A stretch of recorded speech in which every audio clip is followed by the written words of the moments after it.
नमस्कार दोस्तों, स्वागत है एक बार फिर से आपके अपने यूट्यूब चैनल जेडी एजुकेशन पर। आज हम फिर से एक नए वीडियो के माध्यम से बीएड 2022 के एंट्रेंस एग्जाम में आए हुए सामान्य अध्ययन के पीवाईक्यू को प्रीवियस ईयर क्वेश्चन जो आए हुए क्वेश्चन हैं को हल करने वाले हैं, जो आपके 2026 में होने वाले एग्जाम में महत्वपूर्ण रोल निभाने वाला है। और हाँ, इस वीडियो का पीडीएफ हम आपको टेलीग्राम चैनल पर दे देंगे, जिसका लिंक आपको डिस्क्रिप्शन बॉक्स में मिल जाएगा। इसके पहले हमने 2025, 2024 और 2023 का पीवाईक्यू हिंदी और जीएस दोनों का करा दिया है। ठीक है, जरूर देखिएगा, इसी प्लेलिस्ट में आपको मिल जाएगी। ठीक, और जुड़िएगा हमारे टेलीग्राम चैनल से, जरूर जुड़िएगा, और व्हाट्सएप चैनल से भी जुड़ने की कोशिश करिएगा। यदि आपको बीएड करना है, जैसा कि आप जानते हैं कि बहुत ही नज़दीक आ चुकी है last date B Ed entrance exam का फॉर्म डालने के लिए। ठीक है, अगर आपको बीएड करना है या बीएड करने में कोई दिक्कत आ रही है, बीएड से संबंधित कोई जानकारी चाहिए, तो दिए गए एड्रेस पर आप आ सकते हैं या फिर कॉन्टैक्ट नंबर पर कॉन्टैक्ट कर सकते हैं। तो चलिए हम वीडियो शुरू करते हैं। कल हमने क्वेश्चन नंबर 15 तक किया था 2022 का, आज हम क्वेश्चन नंबर 16 से करने वाले हैं। ठीक है,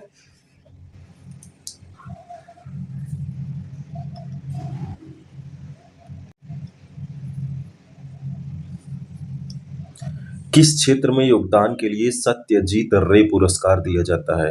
ये पुरस्कार का नाम है सत्यजीत रे पुरस्कार। तो ये पूछ रहे हैं किस क्षेत्र में दिया जाता है, किस क्षेत्र में योगदान पर दिया जाता है। तो यह निर्देशन के क्षेत्र में दिया है, डायरेक्शन, जो डायरेक्टर होते हैं ना, उनको दिया जाता है। ये सत्यजीत रे पुरस्कार फिल्म निर्देशन के क्षेत्र में दिया जाता है। सत्यजीत एक भारतीय फिल्म निर्माता थे, जिन्होंने बंगाली फिल्मों में प्रमुखता से काम किया था। ठीक है, तो एक फिल्म निर्माता थे, डायरेक्टर थे, उन्हीं के नाम पर यह पुरस्कार दिया जाता है, डायरेक्टर्स को। चलते हैं नेक्स्ट क्वेश्चन पर। टेलीफोन का आविष्कार किसने किया था? अलेक्जेंडर ग्राहम बेल, यही सही आंसर भी है।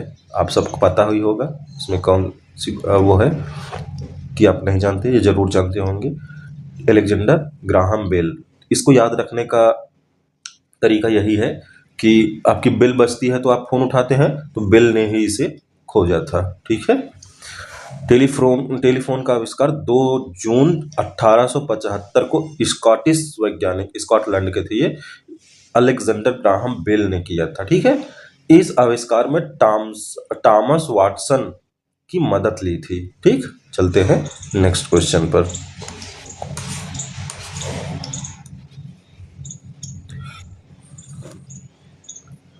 बौद्ध धर्म में त्रिरत्न क्या है?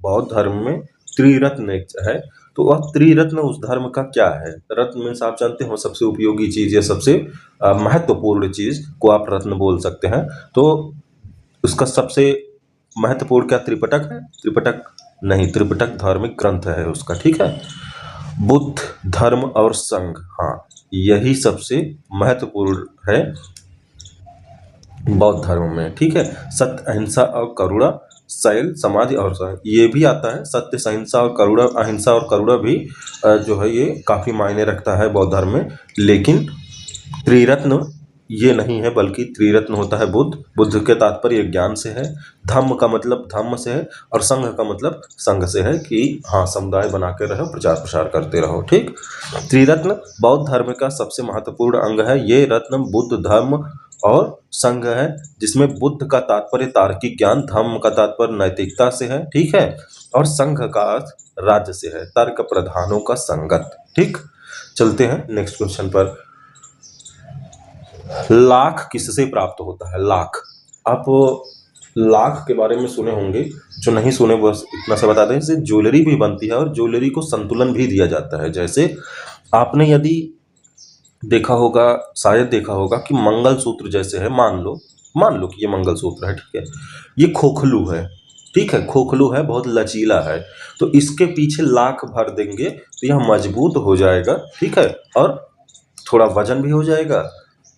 लेकिन मेन चीज यही होता है कि जो लचीलापन आया हुआ है वो डर से कहीं मुड़ न जाए सोते वक्त, या बच्चे खींच दे किसी तरीके से मुड़ न जाए, तो यह इसे सेफ्टी प्रदान करता है। पीछे लाख गर्म करके जो भर दिया जाता है। ठीक है, तो आपने वो देखा होगा, कभी कभी पेड़ों से गोंद निकलता है, कुछ वैसा ही होता है लाख। चलते हैं नेक्स्ट वीडियो पर, क्वेश्चन पर। तो ये कीट से होता है, लाख जो है ये कीट से होता है, यहाँ लिखा हुआ है, आप देख ले एक बार। लाख केरीना लाका नामक कीट से उत्पत्ति होने वाला प्राकृतिक राल है। ठीक है।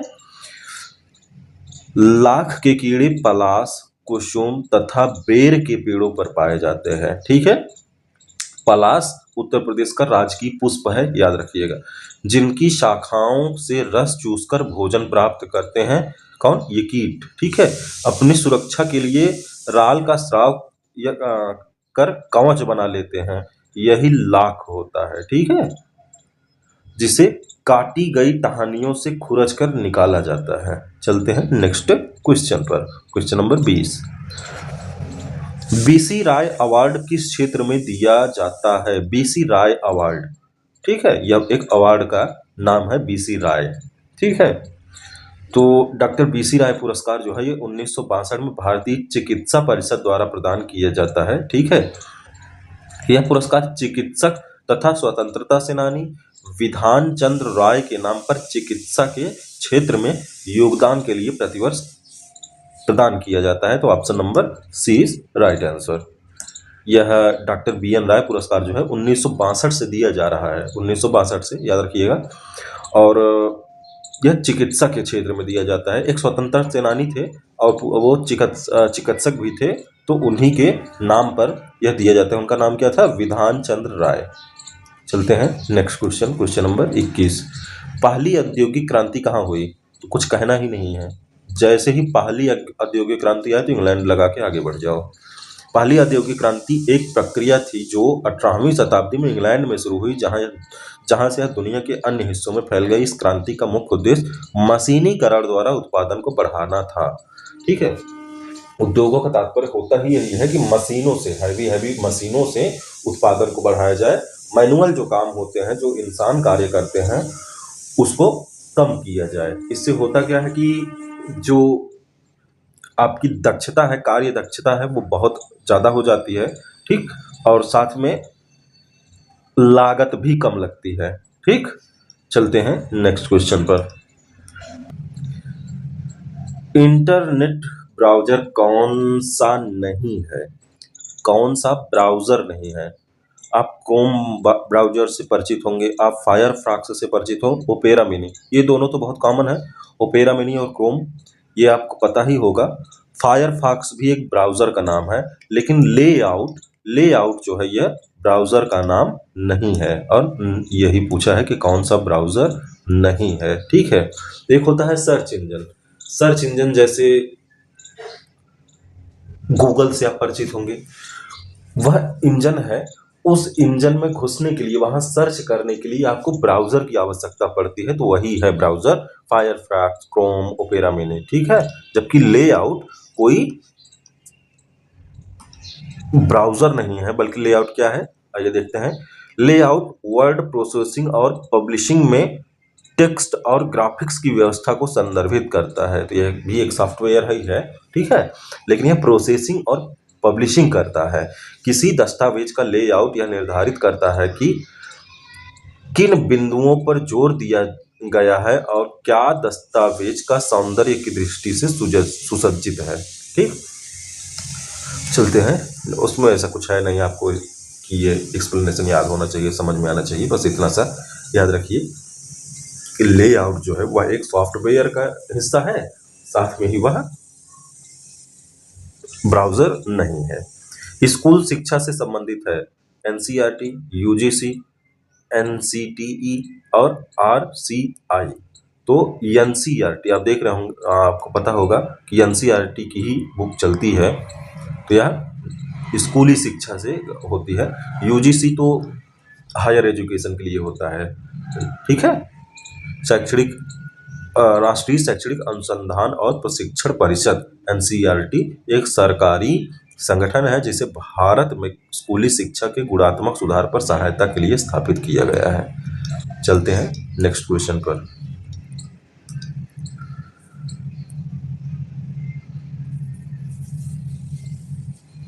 NH2 की तुलना में अधिक COOH, ठीक है, या COOH समूहों वाले अमीनो अम्ल को ... अमीनो अम्ल कहा जाता है। ठीक है। NH2 की तुलना में अधिक COOH समूह को अमीनो अम्ल, कौन सा अमीनो अम्ल कहा जाता है? ठीक है, COOH को कौन सा अमीनो अम्ल कहा जाता है? यह अम्लीय एसिडिक होता है। ठीक है, यह अम्लीय अमीनो अम्ल होता है। ठीक, NH2 समूह की तुलना में अधिक COOH समूह वाले अमीनो अम्ल को अम्लीय अमीनो अम्ल कहा जाता है। इनके कार्बनिक यौगिकों में अमीनो, ठीक है, व कार्बोक्सिलिक, ठीक है, दोनों ग्रुप मौजूद होते हैं। क्षारीय अमीनो अम्ल में COOH समूह की अपेक्षा NH2 समूह की संख्या अधिक होती है। ठीक, चलते हैं नेक्स्ट क्वेश्चन पर।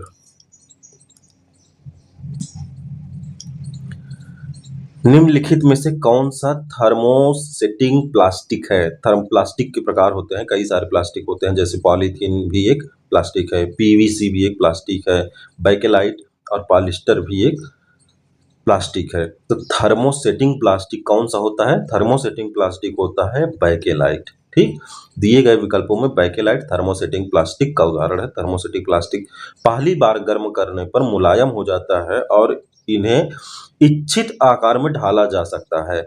इन्हें पुनः गर्म करने पर मुलायम नहीं किया जा सकता। ठीक है, इन्हें ताप दृढ़ बहुलक भी कहते हैं। देखो, एक ये इस प्लास्टिक की विशेषता क्या होती है? ठीक है, थर्मोप्लास्टिक पहली बार तो गर्म होकर पिघल जाता है, लेकिन दूसरी बार अगर आप इसे गर्म करेंगे तो यह पिघलेगा नहीं। ठीक है, हालांकि आयोग ने इसका उदाहरण पॉलिस्टर माना था, जबकि पॉलिस्टर इसका उदाहरण नहीं है, इसका उदाहरण बैकेलाइट है। थर्मोसेटिंग प्लास्टिक जो है इसका उदाहरण बैकेलाइट है, जबकि आयोग ने इसे आंसर डी माना था, पॉलिस्टर, पर यह आंसर है नहीं। आप अपने हिसाब से देख लीजिएगा। चलते हैं नेक्स्ट क्वेश्चन पर। क्वेश्चन नंबर 26, माउंट एवरेस्ट पर चढ़ने वाली प्रथम महिला कौन थी? जुंको तैबेई। ठीक, जुंको तैबेई प्रथम महिला थी। बछेंद्री पाल से आप कंफ्यूज मत होइएगा। ठीक है, बछेंद्री पाल शायद प्रथम भारतीय महिला थी। ठीक, माउंट एवरेस्ट पर चढ़ने वाली प्रथम महिला जुंको तैबेई थी। यह जापान की रहने वाली हैं। जुंको 7 महाद्वीपों में से प्रत्येक की सबसे ऊंची चोटियों पर चढ़ाई करने वाली पहली महिला भी हैं। ठीक है, आप याद रखिएगा। NCTE की स्थापना, NCTE ठीक की स्थापना भारत सरकार के किस अधिनियम द्वारा की गई है? ठीक, NCTE राष्ट्रीय शिक्षा परिषद।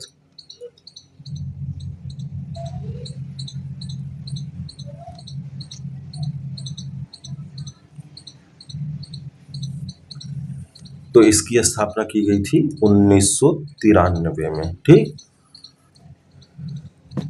NCTE राष्ट्रीय शिक्षक शिक्षा परिषद की स्थापना राष्ट्रीय शिक्षक शिक्षा परिषद अधिनियम 1993 के अंतर्गत 17 अगस्त 1995 में की गई थी। ठीक है, इसका उद्देश्य भारतीय शिक्षा प्रणाली के मानक प्रक्रिया तथा धाराओं की स्थापना एवं निरीक्षण करना है। चलते हैं नेक्स्ट क्वेश्चन पर। फेफड़ों की बाहरी आवरण परत को क्या कहते हैं? फेफड़ों की बाहरी फुफ्फुसावरण, श्लेष्म झिल्ली, श्वास नलियां और ब्रेकिनियल। ठीक है, तो इसको देख लेते हैं, इसका आंसर क्या है। एक मिनट, अच्छा ए है, मुझे कंफ्यूजन हो गई थी थोड़ी सी।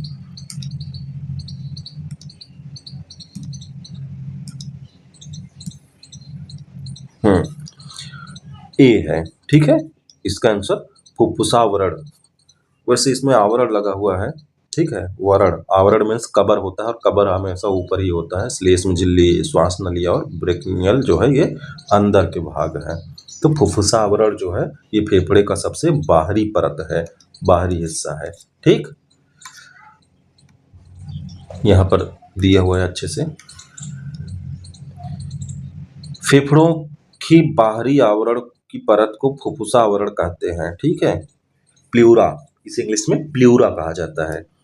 यह फेफड़ों को बाहरी आघात से बचाता है, यह फेफड़ों को बाहरी आघात से बचाता है। ठीक है, प्रत्येक फेफड़ा 2 झिल्लियों से आवृत होता है जिसे प्लूरा कहा जाता है। ठीक है, बाह्य आवरण वक्ष तथा डायफ्राम के पास रहता है जिसे पायराइटल प्लूरा कहते हैं, जबकि आंतरिक झिल्ली जो है, जो कि फेफड़े की घनिष्ठता से घेरे रहती है, उसे विसरल प्लूरा कहते हैं। ठीक है, इन दोनों झिल्लियों के मध्य के स्थान को प्लूरल स्पेस कहते हैं, जो तरल पदार्थ से भरा हुआ होता है। डायफ्राम जो होता है, डायाफ्राम आपका मान लीजिए ये चेस्ट है।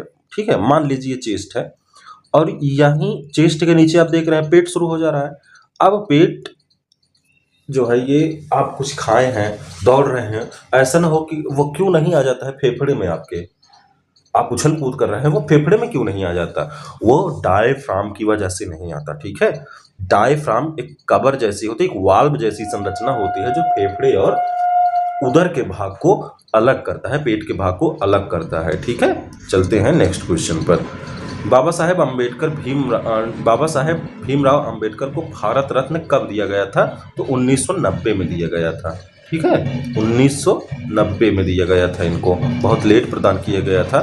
जब जनता पार्टी की सरकार बनी तब पहली बार इन्हें नॉमिनेट किया गया, जबकि इन्हें बहुत पहले दे देना चाहिए था। बाबा साहेब अम्बेडकर को वर्ष 1990 में भारत रत्न से सम्मानित किया गया। भीमराव अंबेडकर एक भारतीय न्यायविद का तात्पर्य आप बैरिस्टर से करना चाहें तो कर सकते हैं। ठीक है, अर्थशास्त्री, बैरिस्टर का मतलब वकील होता है, अर्थशास्त्री, समाज सुधारक, ये समाज मुख्य रूप से तो समाज सुधारक ही थे, तथा राजनीतिक नेता थे। राजनीतिक नेता इसलिए क्योंकि ये बंगाल से चुनाव लड़े थे। ठीक है, इन्हें भारत के संविधान का मसौदा मीन्स होता है ड्राफ्ट, इंग्लिश में ड्राफ्टिंग कमेटी के ये अध्यक्ष थे। तो भारतीय संविधान के मसौदा तैयार करने वाली समिति का नेतृत्व किया था, जिसके कारण इन्हें भारतीय संविधान का जनक भी कहा जाता है। चलते हैं नेक्स्ट क्वेश्चन पर, क्वेश्चन नंबर 30। ठीक, उर्दू के लिए साहित्य अकादमी पुरस्कार 2021 किसे दिया गया? ये करंट का क्वेश्चन है तो ये आपके किसी काम का नहीं है, फिर भी याद रखिए चंद्रभान ख्याल को दिए, ये आपके काम का नहीं है क्योंकि ये करंट का उस समय का करंट का क्वेश्चन था, तो अब आपके किसी काम का नहीं। ठीक, चलते हैं क्वेश्चन नंबर 31 की ओर। पूर्णतावाद क्या है? पूर्णतावाद, ठीक है, पूर्णतावाद क्या है? कई सारे वाद होते हैं ना, वाद में होता है विचार। ठीक है, विचार। व्यक्ति की चिंता का विशेषता क्या पूर्णतावाद है? आत्म मूल्यांकन क्या पूर्णतावाद है? एक व्यापक व्यक्तित्व शैली क्या पूर्णता है, या इनमें से सभी? तो सही आंसर क्या है? इनमें से सभी, ऑप्शन नंबर डी। पूर्णतावाद वह सिद्धांत है जिसके अनुसार आत्मा की पूर्णता ही मानव की नैतिक जीवन का परम लक्ष्य है। आत्मा की पूर्णता ही, ठीक है, मानव की नैतिक जीवन का परम लक्ष्य है। व्यक्ति की चिंता की विशेषता, व्यापक व्यक्तित्व शैली और आत्म मूल्यांकन, ये सभी पूर्णतावाद की विशेषताएं हैं। ठीक है, चलते हैं नेक्स्ट क्वेश्चन, क्वेश्चन नंबर 32 की ओर।